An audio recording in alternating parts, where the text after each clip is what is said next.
everyone. This is Gaming at the Round Table, brought to you by Owl Knights Media. I'm Maverick, and I'm here with Jojo and Crystal. And today we're going to talk a little bit about streaming services and gaming. But as a pop announcement, Sony recently stated that the PS5 is the most profitable generation to date. I think that is absolutely 0% surprising whatsoever, since consoles are not only more expensive than they've ever been, gaming is more widely accepted than it's ever been, and the Xbox is in the absolute worst state that it's ever been, which is the most one-to-one competitor to the PlayStation 5. So the fact that the PS5 era is the most profitable is not really true news, but it was interesting to see Sony come outright and say it. I think one other factor is that I don't know if this is true. This is like feels, but I'm pretty sure the PS5 has been out longer than normal for the generation hops. I think so. But they've been kind of behind a generation when it comes to like upgrading it, as far as like the number that they're at, I think. Well, it certainly feels like it's been around for a while now. I know for sure that, well, for example, I remember there was a car sale I was involved in, and it's been a while since I was involved with it, and that took like 3 years to pay off. And I had a PlayStation at the start of that, and that was a while back. So I'm assuming it's been maybe 5-7 years. I'm not really sure. Maybe I'm overestimating. PS5 has been out for 4 years. Oh my goodness. Perception. Yeah. The PS4 was out for 7 years before the PS5 was made. All right. So I think, ironically, it's been the most profitable, and probably now I stand corrected, one of the shorter periods of time. And interestingly enough, I wonder if this whole perception we had, like, oh, it's been around for a long time, is that there was such a heavy, like, I won't say heavy crossover, but more subtle transition between 4 and 5. Not performance wise, but a lot of games when the 5 came out were on both platforms. In fact, today I can, years later, go into GameStop and buy PS4 versions of PS5 games. Well, you can also, something that I actually discovered the last time I was at GameStop was that I accidentally bought a PS4 game, and we don't own a PS4 in this house. But the worker there told me, well, just try it, because I'm pretty sure most games that were PS4 work on the PS5. So lo and behold, I came home, stuck the PS4 game in, and it worked just fine. So you're still playing those PS4 games today. I wonder if it's at a different rate. Like if you're using the older gen disc, does it perform different than the PS5? Well, it's hard to say, because the game that I got and tried isn't exactly like the craziest game you could get. I'd be interested to try like Horizon Zero Dawn on the PS4 and then try it on the PS5 or the newest version of Horizon. Because that game, there is a noticeable graphic heightenedness. I think what they generally do is if they're making a game that's designed for both 5 and 4, the 5 the disc or the data itself will have, for super simplistic, like 1080p video instead of Ultra HD video coded into it, so that the game itself doesn't really change, but the performance needs to run the game are lessened, and consequently things like the fidelity, the textures, the resolution might get a little bit cranked down so that the PS4 can handle those things a little bit easier. I know for sure if you just ignore the game itself, the console itself just is a faster processor. So much faster. You remember our Genshin days? Yes. So yeah, I had a PS4. I put an HD drive, not HD, solid state drive into the PS4 that didn't come with a solid state, and it was a 50% improvement, which was amazing. And I was like, oh, yeah, I don't need a PS5. Like 50% performance improvement with this solid state. Look at me. And then we got a PS5 at some point, and it was multipliers, Yeah. plural, faster. I think we went from a 60 to 70-second load time on a map teleport to a 10 or less second load time. It was just not even in the same ballpark. Uh, Yeah. so I distinctly remember being able to take out my phone and play on TikTok, like while waiting for your scroll while teleport to waiting for the finish. teleport. And then afterwards, I was on the PS5 and I was like, all right, whipping out my phone. By the time I had my phone from my lap to in front of me, the screen was already loaded. And I was like, okay, never mind. Can't game while I game anymore. What is God. this? So yeah, I was obviously wildly incorrect about how long the PS5's been out, which actually makes their claim much more impressive. Mm-hmm. You know, just 3 or 4 years or so, and they have their most profitable flagship console. That's pretty And it's cool. funny to hear that considering for Xbox, as far as Microsoft Studios and things like that, they've been buying everybody. So to Yeah, hear that they're getting outworked as far as the system goes, them owning all these gaming studios just looks kind of weird. Well, don't forget that Xbox is Microsoft. So even though it's getting outplayed by PlayStation, PC is still it's still PC. Like that's the master console for gaming. Well, I think with the pandemic like PC boom, I think that also boosted Microsoft in a huge way to where I don't think they overly focus as much as they were on the gaming system, knowing that they're still getting because like the gaming pass works both ways. If you have it for your Xbox, you can use it for your PC. So they use it cross platform, knowing that the likelihood of you starting something and if you start getting into this streaming generation, you're going to switch over anyways. Yeah. I do think that the lines are starting to blur in the public perception of gaming.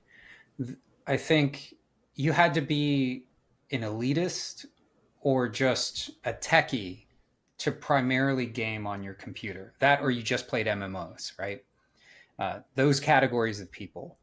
But I'm going to say the average consumer of video games, even 15 years ago, let alone 20, 30 years ago, um, they were like, oh, we need a gaming console. I'll go buy a Nintendo, right? Or whatever it was, PlayStation, Sega, Xbox.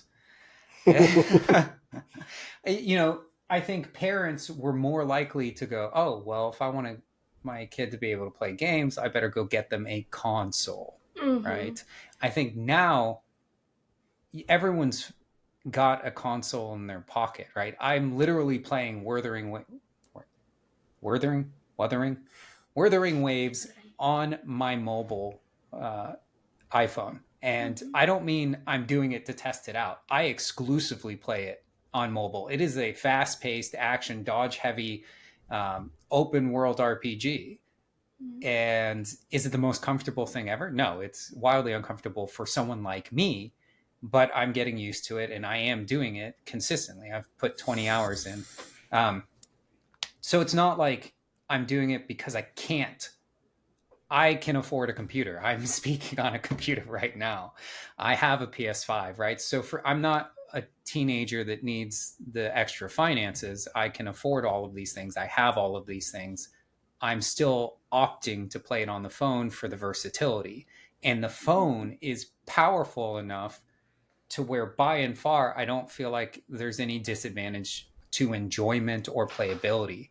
And that is not a small game. It's not an RPG turn-based pixelated graphics thing. It is 3D fully open world, you know, dozens of gigabytes, probably 60 plus gig install type game, and it I runs think fine. it's I think it's actually only 18 because I just did the download, but that could be because I did the download on computer Which probably because came with an installer that then installs patches that are several gigs. I could be wrong, right? it's But superior on PC. I'm sure it is because at the bare minimum you get a controller. But My point here I use mouse is and keyboard. simply that everyone we know, including people who cannot afford consoles, have smartphones. And smartphones Yeah. definitely are able to play these games. And I would actually argue a low end tablet performs worse than an average consumer in America's cell phone. Yeah. I can agree with that. I can agree with Depending that. on the brand, yeah. Yeah. I'm going to apologize to our listeners. I started with we're going to talk about some streaming services, and we have strayed from that path, and I'm not sure we're going back. We're having a conversation. It's flowing. It's flowing, exactly. I still have all our research up too. That being said, the so my point I was trying to make was that the perception around gaming and the accessibility of the power is just such a different shift now. And I think those big corporations like Microsoft are starting to see, well, everyone's got a cell phone. Like this whole thing about making consoles, is this really making us, Microsoft, money? We have Androids, we have computers, and that is a huge chunk of the current generation's gaming market. You But I know can that. also use that as a segue into the other topic Yeah. because you're saying that the market is so saturated with options as far as it's not just a PlayStation, it's not just an Xbox or Xbox, Nintendo Switch, a tablet. It's now also streaming services offer games where you can play games through your streaming services. So like it literally walked itself back into what we needed. I just got wrangled, everybody. Well done. That's the old bro for you. Yes. So, speaking of streaming services, why don't you tell us about one of them? Well, the one that I personally know about because I have Amazon Prime and I use Prime Gaming perks, I've noticed for quite some time that there's free games on it and it says that you can play them. And then my kids have opened up the Fire Stick to watch something. And my son specifically is like, oh, can I play that game? And I'm like, is that like a commercial for it or is it the actual game? And then when I looked at it, it's the actual game. So with Amazon, I believe there's two ways to go about it. One being you can play the games directly. And I think they're from small games where, like, I'm looking at Pac Man right now, Sorry to up interrupt. You to, mean like a direct stream? yeah, you can literally Okay. use the direct Fire Stick to download and play. I know that they have a controller too. That I saw some time ago. I just never really paid much mind to it, how it hooks up to the Fire Stick or which version, because that's another thing that not a lot of people are aware of is the Fire Stick has about four versions or five versions. One looks like a little cube, up to like the when you think about the little stick that you just hook it in like an HDMI, Mm-hmm. and then there's two other versions. One's like a little triangle, and another one. So you can hook things into these like an old school GameCube and run games on it. So again, you can play them directly from it, and then they use a service called Luna. I don't know much about it, but I've seen it a couple times, and it's got like a little bit of a triangle symbol. From what I'm seeing, it's pretty pricey. Is it Is a this Amazon physical Luna, the? device or? it's actual. It says Luna. It's cloud gaming is what they Okay. all these services are using. And I think to your point that you were making as far as Microsoft or these big gaming companies going away from the console as it used to be, I think cloud gaming is a big reason for it. So this service is $174. Oof, too much. Yeah, way too So much. I'm going to talk. I just had a revelation about a prior podcast we had where we were talking about you don't even get your physical game anymore. Could you imagine there is some super genius, high level executive that was like, here's what we're going to do. For the next 5 years, we're going to transition slowly to games being basically downloaded instead of delivered. That way, we can take advantage of all the streaming and just stream it to them, get them used to that idea that they have to download things no matter what from the interwebs, the cloud, And then we just activate our streaming services because we're already set up to transfer data like that. And we get them away from the consoles and we stop spending money manufacturing physical things we don't need to. And we get rich. Just to take a shot at your PlayStation security, that's actually been a feature for Microsoft and the Gaming Pass for quite some time, where the games that are in their library, you can play them through cloud versions. So you don't have to fully like install the game to your system. I have no idea whether or not that exists for the PlayStation, maybe because I'm halfway to being a boomer or because I just don't. But you mentioned a very expensive option that we went down the rabbit hole with Amazon. So Netflix is pretty affordable overall, and it costs less than 2 Starbucks coffees a month. So, like, let's be real, it's not that expensive. Additionally, a lot of people have Netflix already, and you can also get games through Netflix, which is clearly a streaming service, even though it used to be DVDs. And Hades is their featured flagship game that you can play on Netflix right now. And I was like, oh, okay, you can play a game through Netflix. That sounds interesting. So I went down that little rabbit hole. And I have www.netflix.com pulled up on my side monitor over here right now. And so after you get past the whole check out Hades and all this, they have available games. And it's not just a list, it's a list that starts with expandable sections. So I'm going to rattle off their sections, not even their games. Action, adventure, arcade, educational, idler, music, party, puzzle, racing, role-playing, simulation, sports, strategy, and tabletop. That mouthful is not the list of their games. That is the list of the types of their games. And then within them, like tabletop would be Mahjong, whatever it's called, solitaire. Mahjong. Thank you. Action has Dead Cells, which is not a no-name. All right, you can see the mobile. You can't really see it, but you can see the. It brings it up like a. You can't really see it, but it's showing a trailer for the game, and you can you could do this on your phone. Anywhere that you can stream Netflix. To circle back to the whole, everyone has a console now because everyone has a cell phone at a minimum. And then even if you didn't have a cell phone, many people, first of all, you probably have a cell phone, but even if you didn't have a cell phone that could handle gaming, many people already have Netflix streaming through something. So there's that.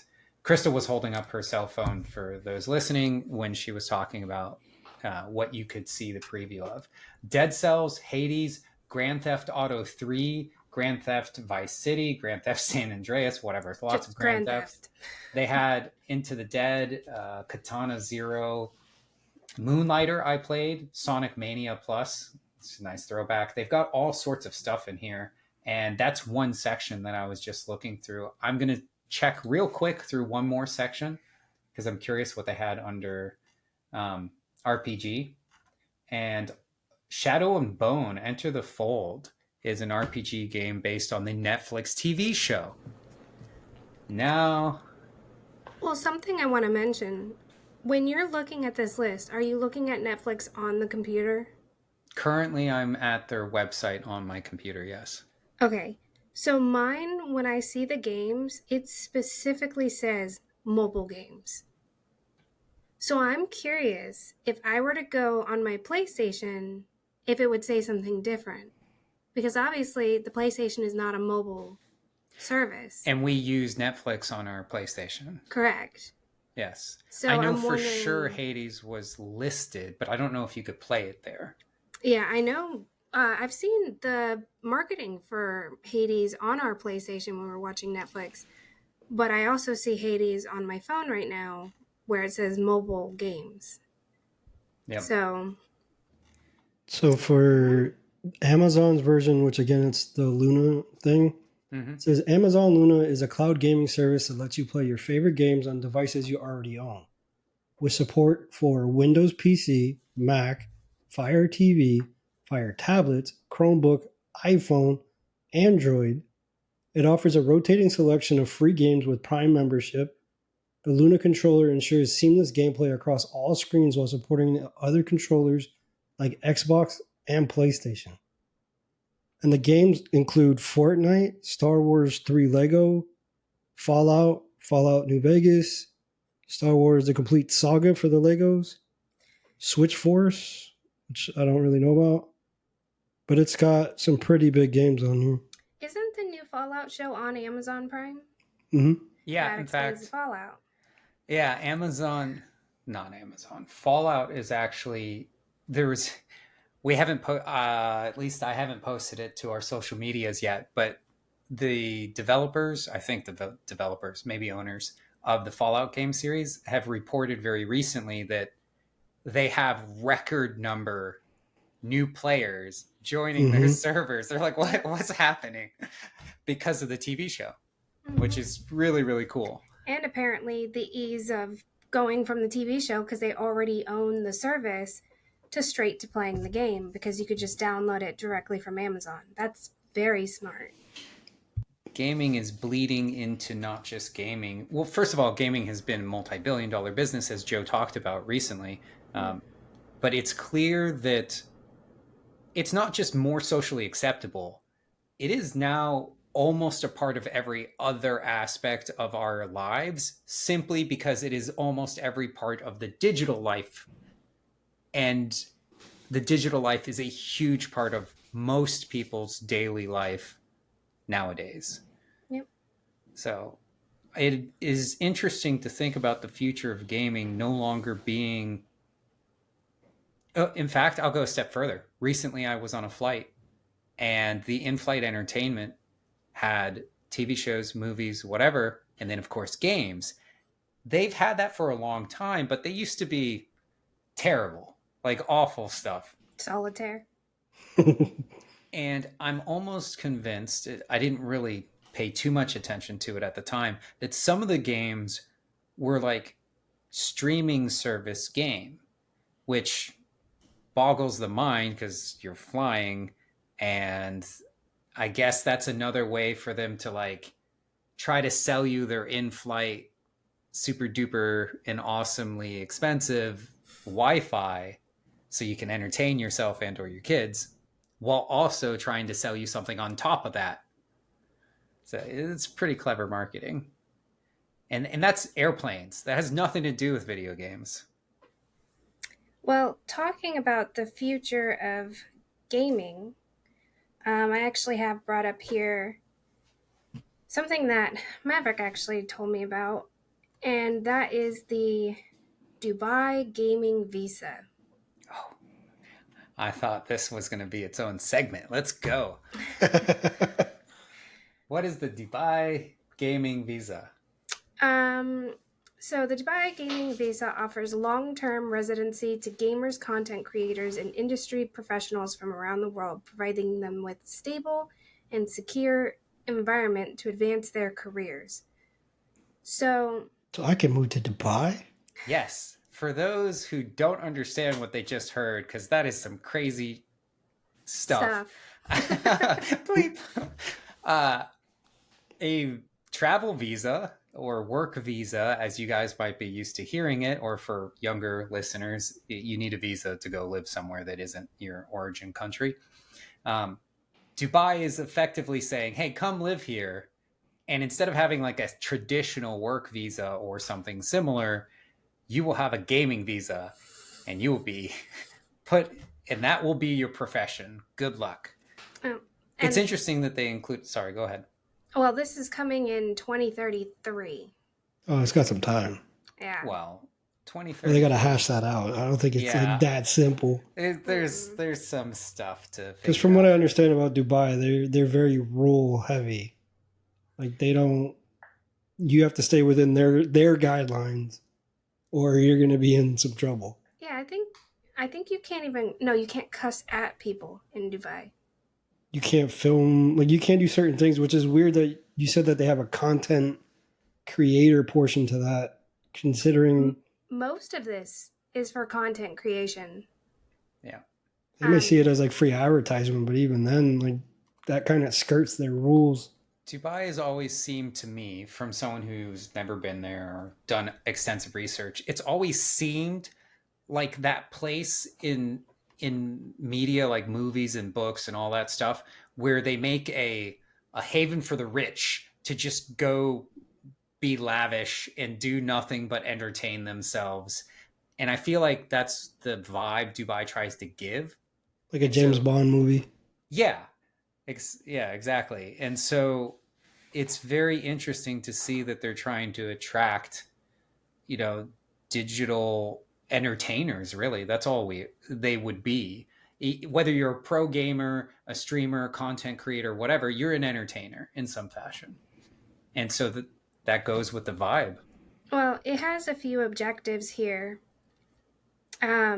So, apart from attracting skilled gamers, developers, content creators, and other professionals, the program also aims to cultivate local talent through specialized educational programs, workshops, and events, building a sustainable pool of skilled professionals in gaming, right? It's to support entrepreneurs and startups. The initiative offers funding, mentorship, and networking opportunities. That sounds like a Um, pyramid scheme. People are going to get kidnapped and I'm like, abducted. This sounds so like. I, well, Sorry. Additionally, it seeks to boost esports by hosting tournaments, leagues, and other events, positioning Dubai as a leading esports hub. And finally, the program fosters innovation by encouraging research and development to drive the creation of new technologies and games. It sounds to me like they're trying to take over an industry that's extremely booming and could be very beneficial for them. If they do this right, they're trying to be a Silicon Valley, if you were. They're trying to be the NFL of the world oh, for gaming, right? Because, sorry, go ahead. the benefits. The first benefit is long term residency, providing stability and security. So they're like, if you signed up for this, you're going to stay here. Ah. That's like you can live in Italy for like $5, but you have to stay there for 10 years. Oh, There's certain places in the world that their populations, I guess, are on the decline. uh, So their cities or their towns will offer you a set amount of like money to move there, and they'll give you essentially your residence for nearly free compared, but you have to stay there for 5 to 10 years. I, I just know there's one place in Italy that has it, but it's like an island in the middle of nowhere. I want to finish going over these benefits real quick since we're kind of running short on time, but some of the other benefits are accreditation certificates recognizing expertise, abundant job opportunities with potential for high salaries, networking with a vibrant community of industry professionals, access to state of the art gaming facilities and technology, and lastly, a tax free environment maximizing earnings. oh, tax free is the only thing that sounded real there. And yeah, You're like, and it is real. Dubai? What year is that? 2030 something? I'm a pretty good gamer myself, if I don't say so. Man. Yeah, I could be a pro. I don't. That's too far. So I'm gonna say something real blunt. I know people online that do not have their lives together, that need money and a stable place to live, that are very good gamers. Mm-hmm. I think that alone is going to attract a lot of people. Yeah, And even if it's risky and crazy sounding, it sounds fun. And people that are in a bad spot that like gaming, you're already in a bad spot. So unless you get abducted and chopped up for your liver, like, what's the worst that happens? You end up not being able to afford things that you already can't afford. I May mean, as how well. cool would it be too? Like, we're game creators here, and we're learning and everything like that. But something that they do is, they help you learn how to do that. That could be an empty promise, though. Now, That's. true, but like, obviously, none of this is set in stone. Mhm. This isn't. They're not going to start working on this and like fully working on it and get it going until 2033. So, again, everything on here could change. None of this is guaranteed. But even regardless of that, right? When you think of somebody who's willing to have basically a school to learn how to make video games and how to progress further into the technology with video games. That is really neat. I mean, I know there's like, Full Sail University in Florida. yeah, but Yeah. that's more like But you pay coding. them. Yeah. You pay them. But that's why I Right. mentioned Totally Silicon different. Valley, where it's like you have an area that overall is dedicated to some form of technology. Mm-hmm. Yeah. So we're going to have like a gaming hub, digital nexus. It feels very futuristic, and that's clearly what they're going for. Mm-hmm. And it's cool. It is very It's cool. cool.